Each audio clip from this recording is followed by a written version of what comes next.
This is a telescope optical tube assembly that I received today. Let's just open and see how it looks. Okay, this is well protected. Inside this jiffy bag is this bubble wrap, and now I'm going to take it out and test. So let me first, I have to use both hands. Okay, jiffy bag, the bubble wrap, and now the actual bag is here. So it's really well wrapped. Now the one layer of the bubble wrap is open. This is the bag, but the rest of it is also protected by the coarser bubble wrap. So I'm just going to remove this and see what is inside. Oh, look at that. What is this? Dew control. Stanley web close. Okay, so let's see what is it. I have to open. Let's see here. Oh, look at this. Filter, polarizing filter. Crystal view moon filter. We have here something which looks like an eyepiece. Oh, it's a bar look. And this is an eyepiece.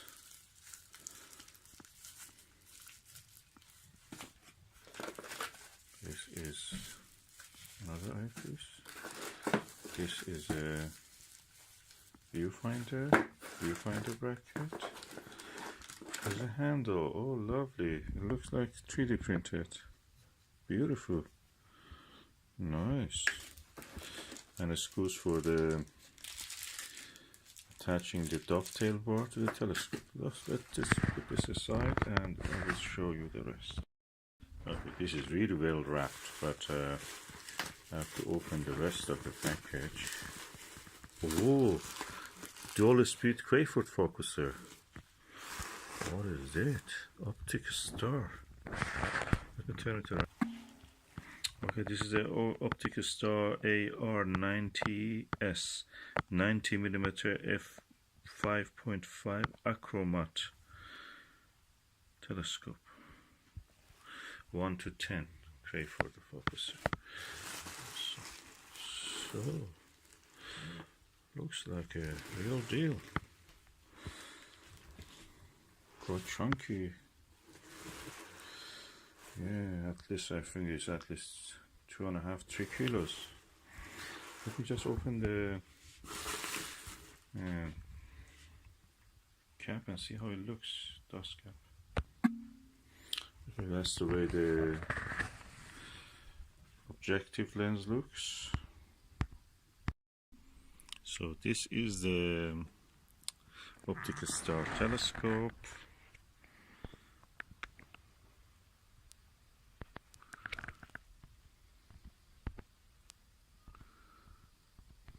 Let's see how it looks with the Vixen 25mm orthoscopic eyepiece.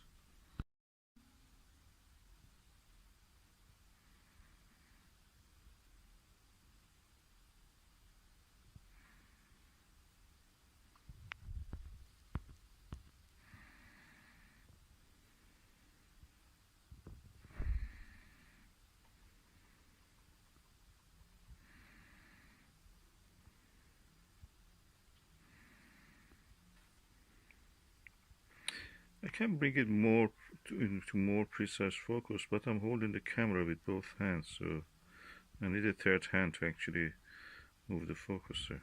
Anyway, what the heck. You can see what it is. Some part of it is in focus, at least, in the sharper focus.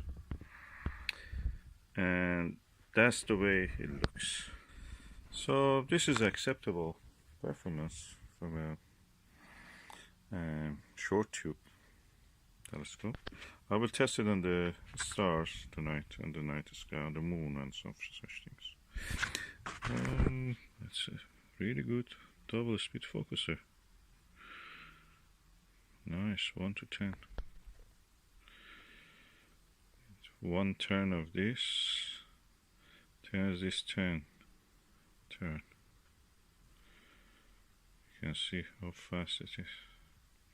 Anyway. Okay, I'm using the OpticStar telescope must say I'm really impressed.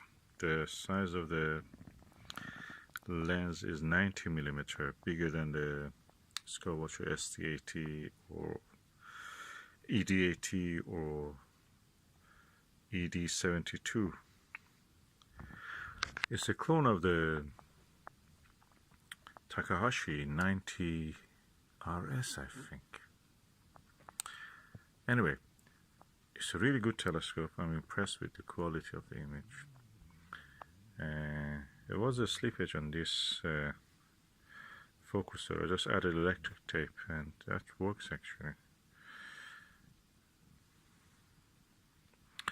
And I'm looking at different parts in the sky near the Scorpion constellation. Really nice views. One of the better telescopes. And handy, nice for travel. If there was no slippage, that would have been perfect. Okay, I have now the RKA and the Plusol 28mm, both from Edmond Scientific. This one, the field of view is around 50, something like that. This one is similar probably, but with this you see actually the field stop. But with this one, the eyepiece almost disappears. Big eye relief also, this one, RKE. So, really impressed. Wonderful, wonderful. OpticStar AR90S 90mm f ratio 5.5 achromatic. This is a Chinese telescope, and for the price you cannot get anything better. It's 90mm. It's for wide field practically observation of the night sky. So for planetary it's not useful. You can see some details, but not like a planet killer, like a telescope with a high F number. But what a wonderful thing for wide field. The build quality is like a Takahashi.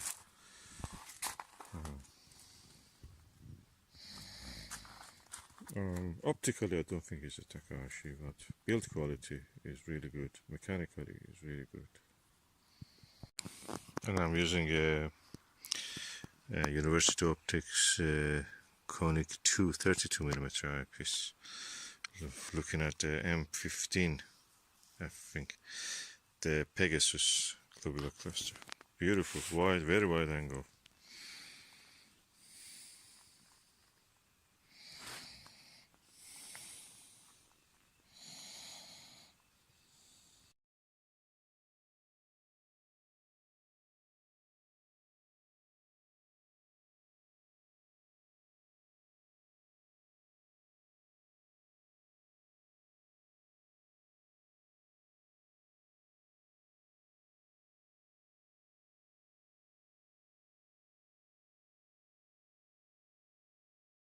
I'm using the Skywatcher Nirvana 60mm.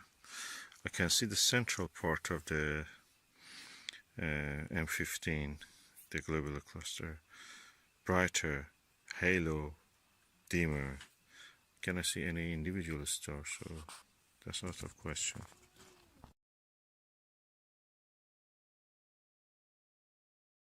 And now I'm using the Televue Ethos 8mm 100 degrees. And the clouds and this light pollution is not on my side, so I'm not seeing any individual stars. Just a patch of the bright patch of the cluster looks bigger compared to the Nirvana 82 degrees. Field of view.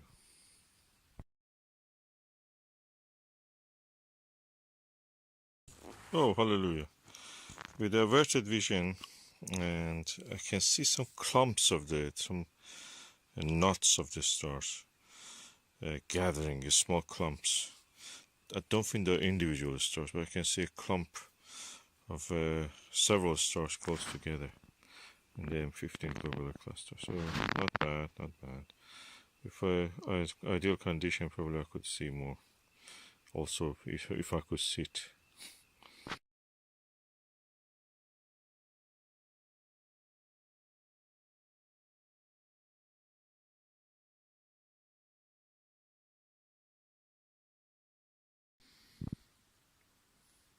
This is an amazing telescope.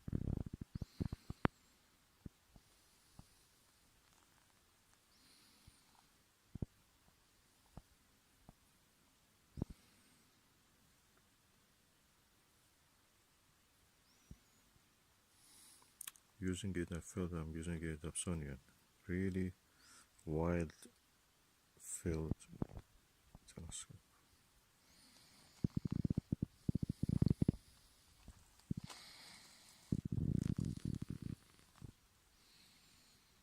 And of course I was using it on the Altair Sabre mount.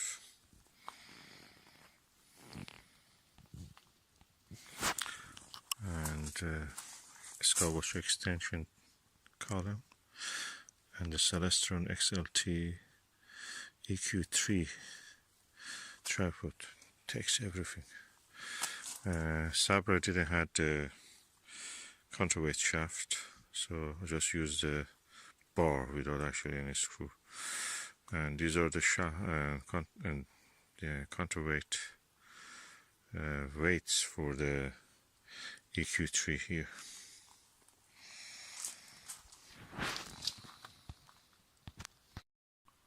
Fantastic telescope for under £200.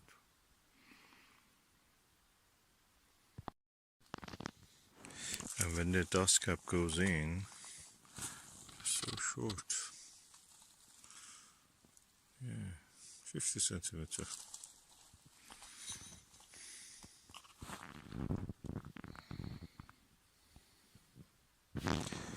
And the telescope front cover is metal, also screwing. So you have to screw it in. Let's just see when I screw what will happen.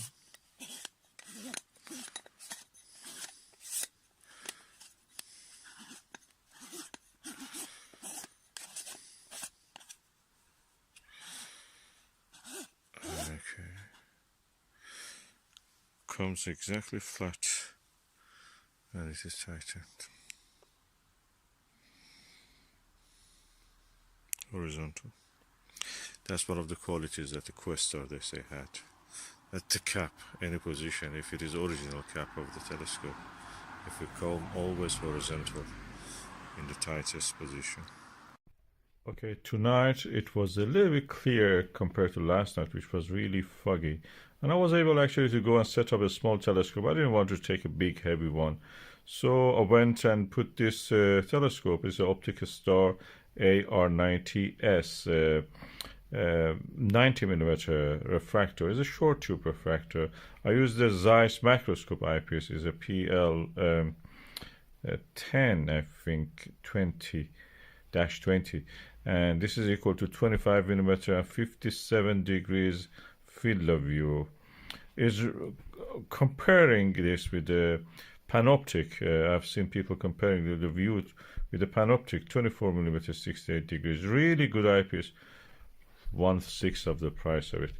So I watched the comet ZTF. This is near the Hyades in the Taurus, close by to the Aldebaran and Sigma Tauri. Of course, is moving. The situation is moving. I hold the camera as a Huawei P30 Pro mobile phone against the eyepiece, nothing else, and I was able to catch it. The mount is a Flextube, Skywatcher Flextube 130 Dobsonian tabletop mount, white one. So my estimate of the magnitude of the comet is around magnitude 7. The online data says it's magnitude 7.1, so close enough.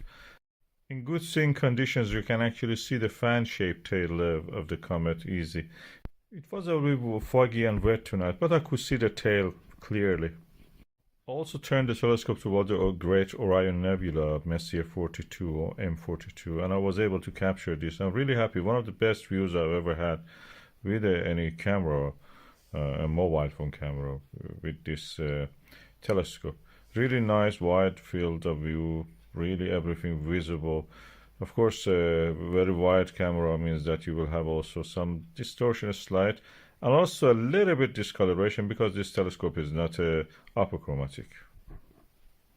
And that's the reason we had some purple fringing, a little bit blue light. You know, this doesn't claim that it is apochromatic. It's achromatic. It's cheap, but it's very versatile, and I'm really happy to have it.